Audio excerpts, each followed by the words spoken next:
예, 오늘도 좋은 날, 또 주님 사랑과 은혜와 능력과 복주심이 여러분 모두에게 함께 하시길 바랍니다. 오늘 이 시간에는 맥주 감사 주일로 다윗과 감사에 대해서 말씀을 드립니다. 하나님은 우리에게 감사의 마음을 줍니다. 그러나 원수 마귀는 우리들에게 감사가 아니라 원망과 불평을 심어줍니다. 그래서 우리는 하나님을 내가 믿는다면, 하나님을 내가 섬긴다면 내 안에는 감사한 마음이 늘 넘쳐나야 돼요. 왜냐하면 하나님이 나에게 주시는 마음은 감사의 마음이에요. 그런데 원수 마귀가 주는 것은 원망과 불평이에요. 이 감사가 있으면은요, 천국 같은 삶을 살아갈 수 있습니다. 그러나 원망과 불평이 있으면요, 그게 지옥 같은 생활이거든요. 오늘 우리 삶에 여러분들이 기쁨과 즐거움을 갖기를 원하신다면 여러분 마음속에 이 감사한 마음을 가지셔야 돼요. 이 감사한 마음 대신 원망과 불평이 있으면요, 그건 지옥 같은 삶입니다. 그래서 하나님께서 이스라엘 백성들에게, 자기 백성들에게 감사해야 될 것을 아예 절기로 정한 거예요. 그래서 절기로 정해서 반드시 하나님께 감사하게끔 만든 겁니다. 이 맥주 감사주일도 하나님께서 지정하신 것입니다. 우리 한번 출애굽기 23장 16절의 말씀을 봅니다. 맥추절을 지키라. 이는 내가 수고하여 밭에 뿌린 것에 첫 열매를 거둠이니라. 수장절을 지키라. 이는 내가 수고하여 이룬 것을 연말에 밭에서부터 거두어 저장함이니라. 자, 맥추절을 지키라. 이스라엘 백성들이 애굽에서 430년을 살았어요. 애굽에 내려간 이유는 요셉이 총리로 있었기 때문이죠. 요셉 때는 이스라엘 백성들이 가장 좋은 땅에서 가장 잘 먹고 잘 살았어요. 혹시 여러분들 역사 시간에 이집트의 나일강 삼각주를 배우셨을 겁니다. 바로 이 나일강 삼각주에서 이스라엘 백성들이 살았던 거예요. 거기에는 농사 짓는 환경이 좋아요. 풍성한 곡식이 나와요. 그래서 잘 먹고 잘 살았어요. 그런데 세월이 지나간 후 요셉이 죽어요. 요셉을 알지 못하는 왕들이 등장해요. 그리고 또 세월이 지나가니까 백성들도 요셉을 알지 못합니다. 그런데 이스라엘 족속들이 잘 먹고 잘 살아가는 거예요. 번성하는 거예요. 그래서 애굽 왕이 안 되겠다. 저렇게 놔두면 이스라엘 민족이 매우 번성하겠다. 그래서 이스라엘 민족에게 중노동을 시킵니다. 애굽의 그 왕궁을 건설하고 또 국방을 튼튼하게 이 성을 건축하는 일에 이스라엘 민족을 동원시키는 거예요. 마음껏 먹을 것을 주고 월급을 주고 일을 시키는 것이 아니라 최소한의 양식을 주면서 일을 시키는 거예요. 그 일이 너무 어려운 거예요. 너무 힘든 거예요. 차라리 죽는 게 나서요. 그래서 이스라엘 백성들이 하나님께 부르짖고 기도, 하나님, 이 애굽 땅에서 더 이상 살고 싶지 않습니다. 우리에게 자유를 주옵소서. 이렇게 기도합니다. 하나님의 큰 은혜로 애굽 왕에게 얘기를 합니다. 왕이 듣지 않습니다. 10가지 재앙을 통해서 이스라엘 백성들이 애굽을 탈출하죠. 자유를 얻게 됩니다. 그래서 이제는 광야로 갔고 이제 가나안 땅으로 갑니다. 그 애굽 땅에서 나온 지 1년 정도 안 되었을 때에 오늘 출애굽기 23장 16절 이스라엘 백성들에게 맥추절을 지키라 이렇게 명령해요. 이 맥추절은 보리맥자입니다. 이 보리든지 밀 이런 곡식을 갖고 하나님께 감사의 제사를 드리는 겁니다. 지금 광야입니다. 농사 지을 수 없습니다. 뭐 보리 농사, 밀 농사, 어떤 포도 농사, 뭐 무화과, 어떠한 농사도 지을 수가 없습니다. 그런데 열매를 가지고 하나님께 제사를 드려라, 이렇게 말한 겁니다. 여러분, 만약 여러분들에게 지금 어떠한 수입이 없습니다. 근데 수입이 없는데 수입 있으면 반드시 먼저 11조를 드려라, 감사금을 드려라, 이렇게 말하면 받아들이는 사람들의 입장이 각기 다르지만은 많은 분들이 좀 원망할 수도 있고 따질 수도 있습니다. 아니, 주고서 드리라고 하지, 주지도 않고 하나님께 예물 드려라, 여기에 대해서 못마땅하게 여길 수가 있습니다. 지금 하나님께서도 이스라엘 백성이 광야입니다. 아무것도 없습니다. 그런데 맥주절을 지켜라. 이제 이스라엘 백성들이 광야 40년을 마치고 가나안 땅을 바라보게 됩니다. 이제 한 1년 정도 뒤면 가나안 땅에 들어갑니다. 다시 한번 하나님께서 이스라엘 백성들에게 맥주절을 지키라고 강조합니다. 자, 우리 한번 신명기 16장 10절에서 12절입니다. 내 하나님 여호와 앞에 77절을 지키되. 저기 77절을 지키라는 말은 맥주절을 지키라는 말과 같은 의미입니다. 내 하나님 여호와께서 내게 복을 주신 대로 내 힘을 헤아려 자원하는 예물을 드리고 너와 내 자녀와 노비와 내 성중에 있는 레위인과 및 너희 중에 있는 객과 고아와 가부가 함께 내 하나님 여호와께서 자기의 이름을 두시려고 택하신 곳에서 내 하나님 여호와 앞에서 즐거워할지니라. 너는 애굽에서 종 되었던 것을 기억하고 이 규례를 지켜 행할지니라. 자, 애굽에서 종 되었던 것을 기억하면서 이 규례, 맥주절을 지키라, 다시 한번 강조를 해요. 이 말씀을 갖고 이제 이스라엘 백성들이 가나안 땅에 들어갔어요. 정말 가나안 땅에 들어가서 농사일을 해요. 40년 만에 다시 하는 농사일입니다. 애굽에서 농사 짓고 성 쌓는 일을 하다가 광야 40년을 지나고 하나님이 주시는 약속의 땅 가나안 땅에 들어가서 처음으로 농사하여서 열매를 얻게 된 겁니다. 얼마나 감격스러울까요? 여러분 한번 생각해 보세요. 여러분들이 직장 다니다가 어떻게 뭐 휴직을 하든 또 퇴직을 하든 그만두었어요. 그리고 3년, 4년 근근히 먹고 살았어요. 그러다가 한 5년째 되어질 때에 어느 좋은 회사에서 좋은 연봉을 줄 테니까 오라고 하면 어떻게 기쁠까 안 기쁠까요? 굉장히 기쁘겠죠. 굉장히 좋겠죠. 지금 이스라엘 백성들도 애굽에서 고난 당하다가 광야 40년의 삶을 살다가 가나안 땅에 가서 자기들이 농사하여 첫 열매를 얻은 거예요. 얼마나 감격스럽습니까? 그 첫 열매를 먼저 너희들이 먹지 말고 그 열매를 주신 하나님께 감사하라. 아멘. 이게 맥주 감사주일의 의미입니다.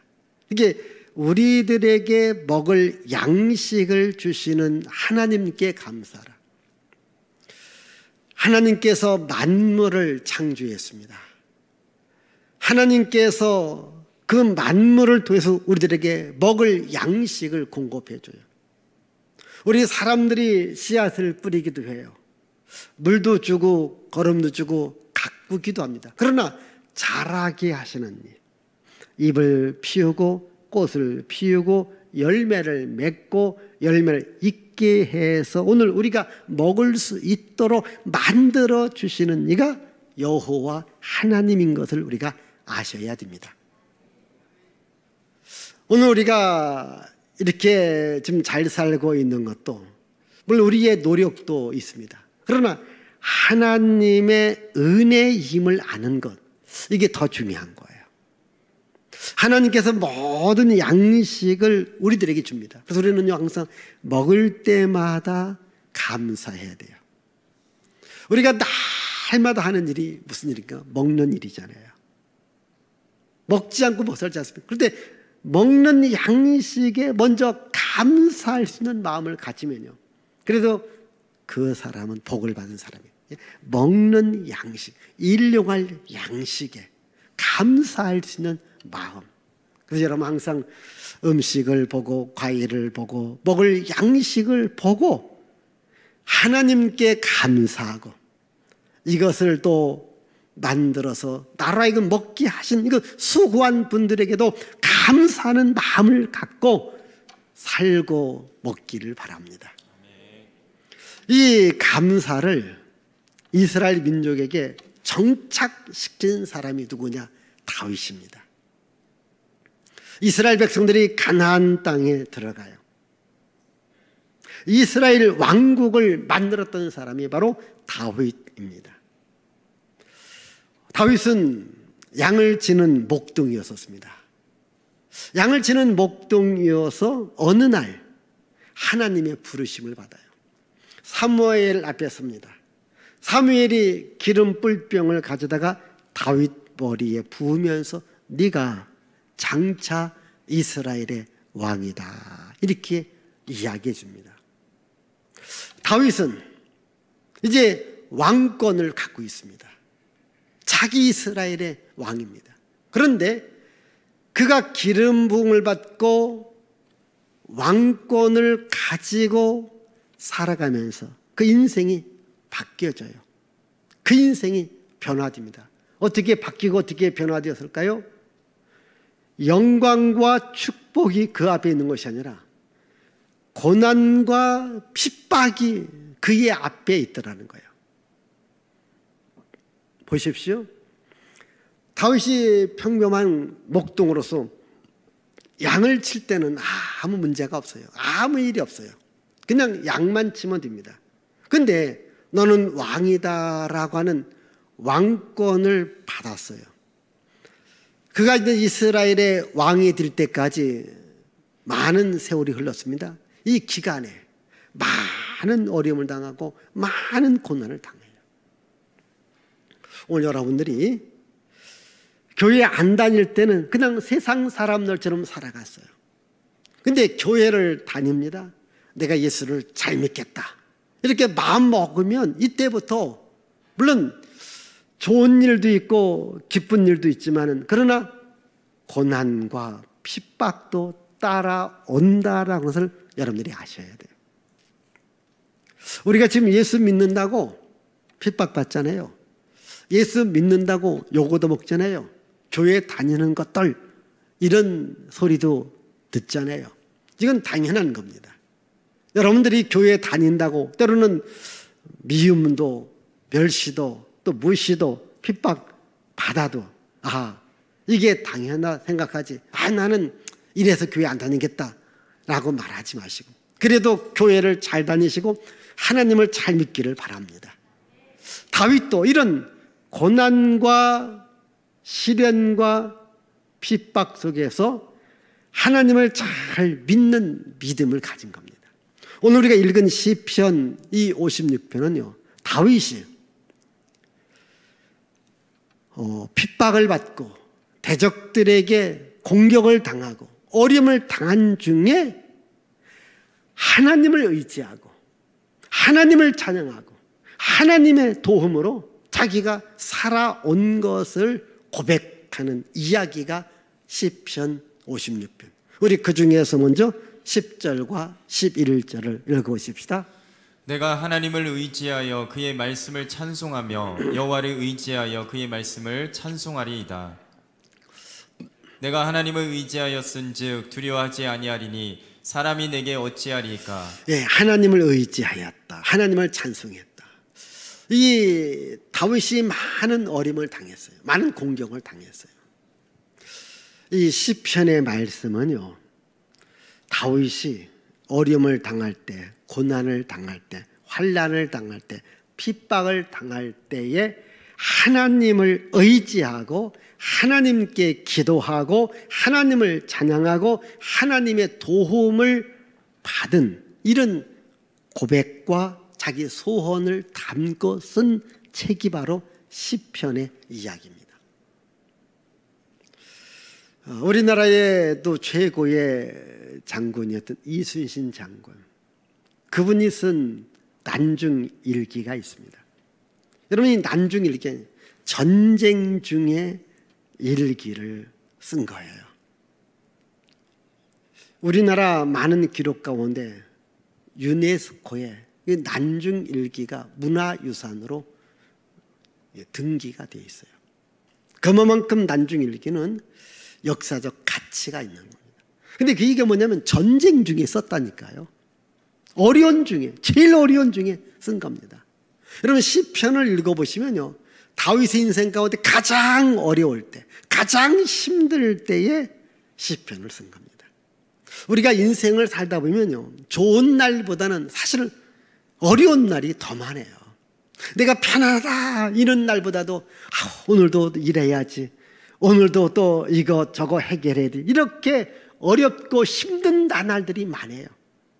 그러니까 여러분이 어렵고 힘든 날이 있다면 한번 여러분 시편을 읽어보시고, 여러분도 그런 어려움을 그냥 나 자신으로 끝내지 마시고 하나님과 연결해서 한번 기도문을 작성해 보십시오.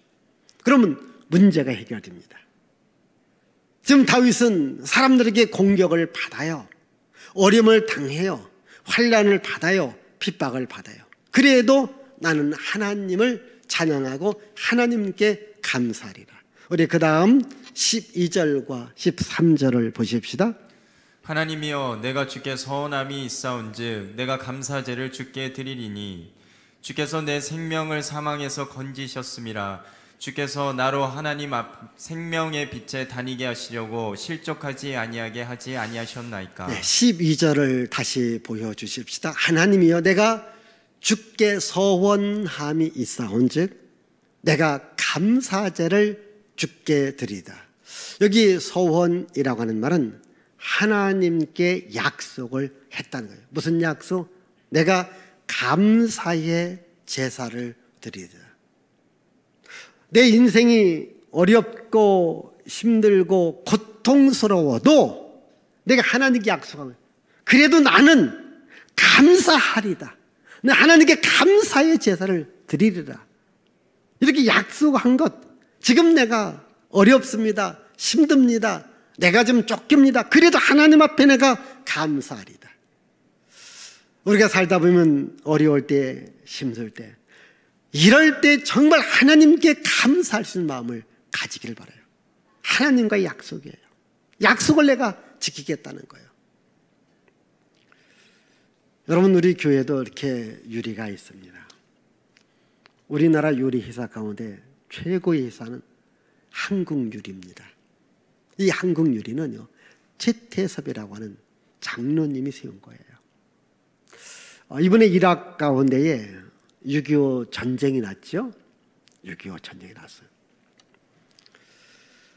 이제 많은 사람들이 막 피난 가요. 사실 은행까지도 그 장부를 옮기는 거예요. 그런데 이 최태섭 장로님도 피난 가기 위해서 이게 자기의 이제 있는 걸 정리하다 보니까 은행에서 돈이 빌린 것이 있습니다. 내가 갚아야 되겠다. 그래서 자기 있는 돈 다 갖고 이제 은행으로 간 거예요. 은행 직원이 왜 왔느냐고. 돈 갚으러 왔다고. 이 사람 보게. 아니, 다른 사람들은 다 도망가고요. 예? 피난 갔는데 이 사람 하나만 돈 갚으러 온 거예요.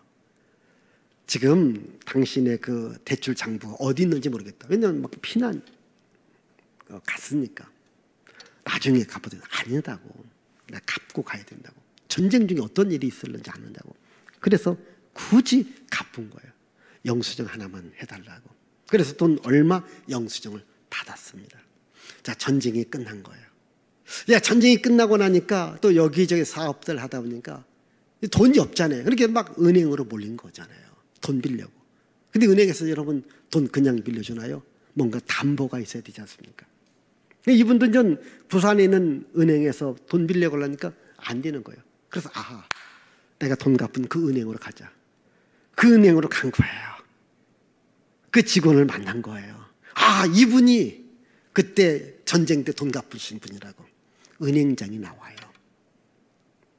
그리고 당신 원하는 대로 마음껏 내가 빌려주겠다고. 이래서 한국유리가 이제 세워지고 성장하게 된 거예요. 여러분, 약속한 것, 지키는 것 중요하지 않습니까? 다윗은 무슨 약속입니까? 하나님께 내가 감사의 제사를 드리리다. 이겁니다. 내가 지금 어려워요, 힘들어요. 여러분, 우리가 어렵고 힘들면요, 감사가 안 나와요. 여러분, 살다 보십시다. 잘 나갈 때, 잘 돈 벌 때, 잘 될 때에 감사가 나오지. 어려워요, 힘들어요, 돈이 없어요, 일이 안 돼요. 감사할 수 있을까요? 감사 못합니다. 그러나 다윗은 아닙니다. 가장 어려울 때입니다. 가장 힘들 때입니다. 하나님과 약속한 게 있습니다. 나는 감사의 제사를 하나님께 드리겠나이다. 우리가 어렵게 힘들어도요, 하나님께 감사의 제사를 드리면 하나님 이 제사 받아줍니다. 오늘 여러분도요, 이 시간에 마음저도 하나님 감사해요. 이 한마디라도 여러분 고백하고 가시기를 바라요. 하나님 감사해요. 지난 6개월도 살 수 있게 하신 것 감사하고 7월도 살 수 있게 하신 것 감사해요. 이 하나님 감사해요. 이거 한마디라도 한번 해보시라는 거예요. 하나님이 반드시 은혜를 주시는 거예요. 왜 하나님이 다윗을 기뻐했을까요? 환경을 초월해서 하나님께 항상 감사하는 마음을 가진 거예요. 우리 한번 시편 9편 1절을 볼까요? 시편 9편 1절. 우리 먼저 그러면 시편 50편을 보십시다. 50편. 네. 50편 14절 15절. 자, 읽습니다. 감사로 하나님께 제사를 드리며 지존하신 이에게 내 소원을 갚으며 환난 날에 나를 부르라. 내가 너를 건지리니 내가 나를 영화롭게 하리로다. 자, 다시 14절을 보십시다. 감사로 하나님께 제사를 드리며 지존하신 이에게 네 소원을 갚으면요, 환난 날에 어려울 때에 영광스럽게 만들어 주시겠다. 또 23절입니다. 보십시다. 감사로 제사를 드리는 자가 나를 영화롭게 하나니 그의 행위를 옳게 하는 자에게 내가 하나님의 구원을 보이리라. 이게 감사로 제사를 드리면요, 하나님을 영화롭게 하는 거예요. 그래서 하나님은 그 사람들에게 구원을 보여줄 것이고 환난 날에 지켜줄 것이다 라고 말했습니다. 여러분, 이 감사의 제사입니다. 감사의 예배입니다. 그러니까 여러분 마음속에 이 시간 하나님 감사해요. 하나님 고맙습니다. 하나님 저에게 복 주심을 감사합니다. 이게 감사의 제사예요. 이 시간 여러분들이요, 이제 입으로 고백하시죠. 정말 설교 듣는 중에도 고백하세요. 하나님 감사해요. 그래도요, 이 말이 쉽게 안 나와요. 하나님 감사해요. 진정으로 하나님 감사해요. 이렇게 감사로 제사를 드리는 자가 하나님을 기쁘시게 드린다는 거예요. 그러면 하나님은 그 사람에게 복을 주겠다는 겁니다. 환난 날에 지켜주시겠다는 거예요. 우리 시편 116편 17절 보십시다. 내가 주께 감사제를 드리고 여호와의 이름을 부르리이다. 내가 주께 감사제를 드린다. 내가 주께 감사의 제사를 드린다. 그러니까 오늘 여러분들이 이 시간에 오셨잖아요. 헌금도 드렸잖아요. 그것도 중요해요. 그러나 마음을 하나님께 드리는데 무슨 마음을 드리자? 감사의 마음을 드리자는 거예요. 그럼 어떤 분은 뭐가 하나님께 감사하냐? 다 감사합니다. 오늘 내가 살아있는 것 감사하잖아요. 오늘 여기 온 것 감사하잖아요. 여러분 건강한 것 감사하잖아요. 이렇게 하나님 감사합니다. 이 말 한마디. 여러분 누구한테 대접받으면 감사하다고 얘기하지 않습니까? 근데 대접받았는데도 그냥 갑니다. 근데 한 번은 그러리라. 두 번 대접해요. 세 번, 네 번, 다섯, 여섯, 10번 대접해. 한 번도 감사하다 소리 안 하면 뭐 할까요? 그때는 대접하는 사람이 좀 섭섭해요.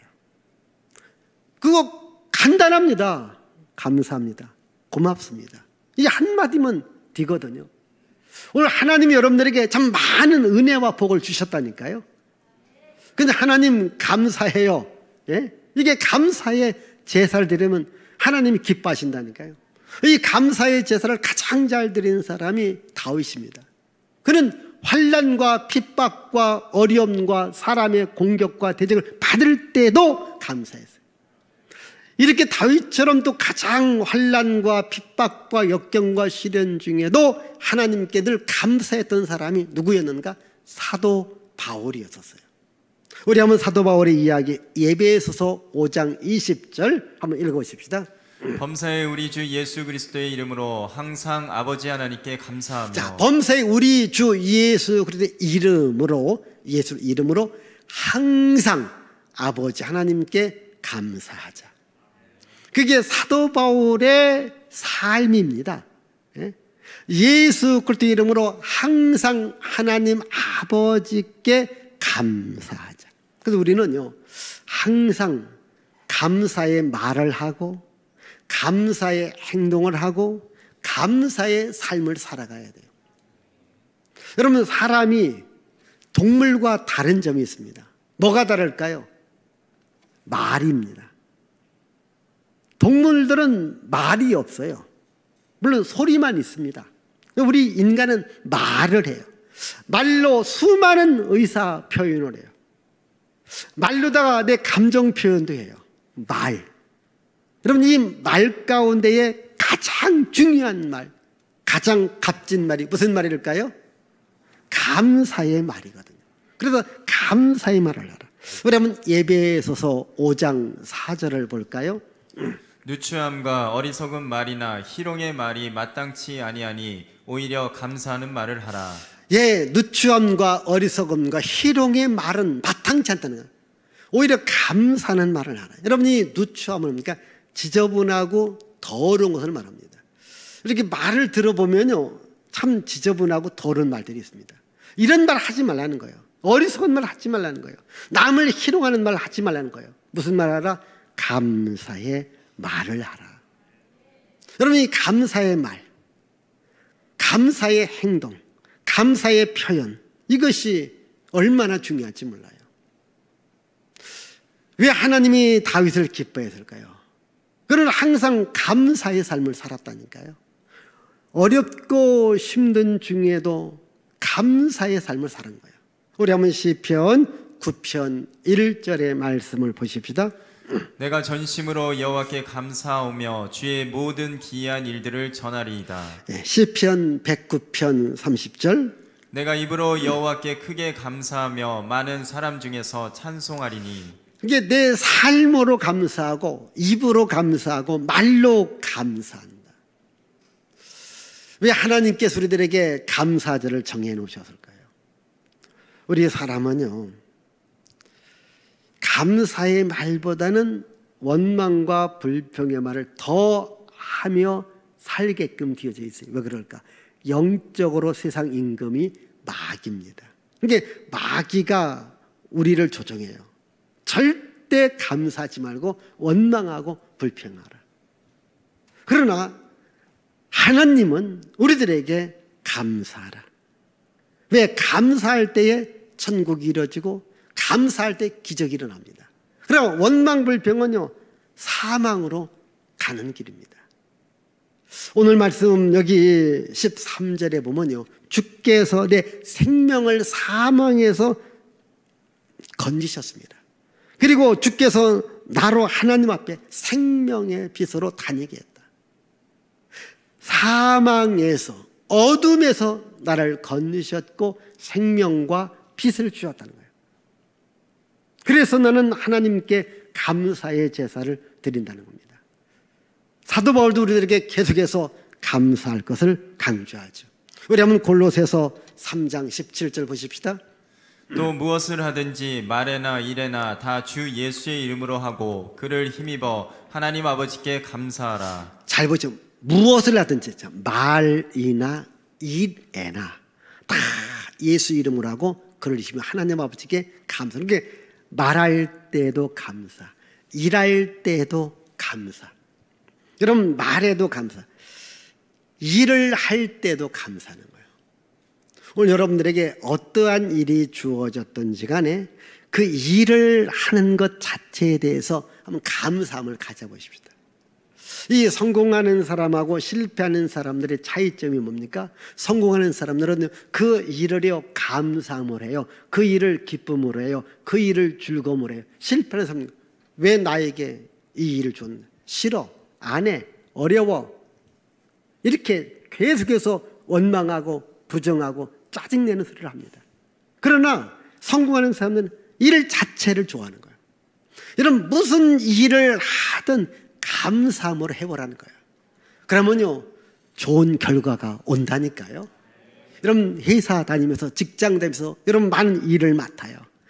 일을 맡을 이 일을 나에게 주어서 감사하다고 고맙다고 이런 마음 갖고 해보세요. 반드시 성공한다니까요. 어려운 일을 나한테 주더라도, 어려운 부서를 나한테 맡겨도 나를 골탕 먹인다고, 나를 힘들게 한다고 이렇게 생각하지 마시고 내가 이 일을 할 수 있기 때문에 나에게 맡겼구나, 감사함으로 그 일을 하면 성공합니다. 그리고요 말도요 항상 감사하는 말을 해보세요. 오늘 여러분들이 잘 보십시다. 사람들이 나를 왜 좋아할까? 왜 나를 싫어할까? 이 좋아함과 싫어함은요 간단합니다. 내가 말에 감사가 있어요. 내 일하는 그 일의 행동에 감사가 있어요. 내 삶에 감사가 있으면요 사람들이 나를 좋아해요. 그런데 말할 때마다 원망불평해요. 일할 때도 투정거리면서 해요. 내 삶에 감사가 없어요. 그럼 사람들이 내 곁에 안 와. 나를 싫어해요. 여러분 그렇지 않겠습니까? 그런데 내가 말을 할 때도 감사한 거, 내 삶의 표현이 감사가 있어요. 그러면요 사람들이 나를 좋아하는 거예요. 우리 그리스도인들은요 이 감사의 말을 하고 감사를 표현해야 돼요. 감사하는 나 자신이 돼요. 왜? 이것이 하나님의 뜻이라는 거예요. 우리 한번 데살로니가전서 5장 15절 읽어볼까요? 범사에 감사하라. 이것이 그리스도 예수 안에서 너희를 향하신 하나님의 뜻이니라. 네, 범사 모든 일입니다. 감사라. 이것이 우리를 향하신 하나님의 뜻이다. 제가 칼럼에도 썼습니다.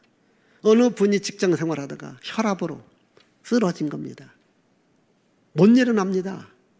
병상에 있습니다. 아내가 간호해도 신경질입니다. 매사가 신경질입니다.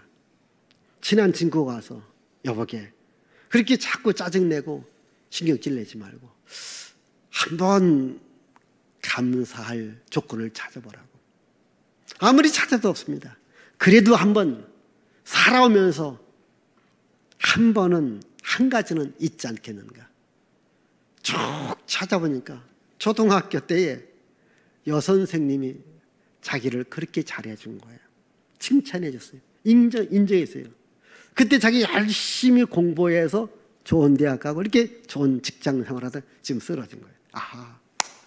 그분을 찾아보니까 그분도 이제 나이가 먹어서 남편을 잃고 이제 요양원에서 있다가 제자의 편지를 받아보고 감격해요.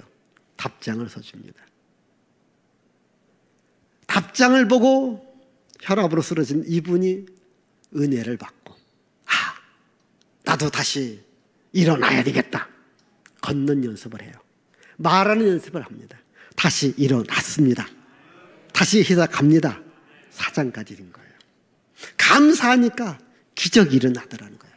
사망에서 생명으로, 어둠에서 빛으로 옮겨지더라는 겁니다. 다윗 인생도 어려움에서 고난에서 역경에서 하나님 앞에 감사의 제사를 드리니까 하나님 그를 왕의 자리로 영광된 자리로 만들어 주시는 겁니다. 우리가 살아가다 보면 참 어렵고 힘든 일들이 많지만은 그래도 감사의 말, 감사의 행동, 감사의 삶을 통해서 변화의 역사, 기적의 역사, 삶의 역사가 있기를 바랍니다.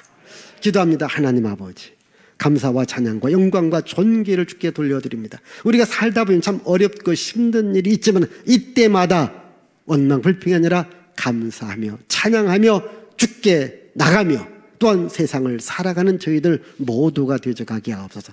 감사하는 자에게 기적을 주시고 능력을 주시고 복을 더하여 주시옵소서. 예수님의 이름으로 축복하며 기도하옵나이다. 아멘.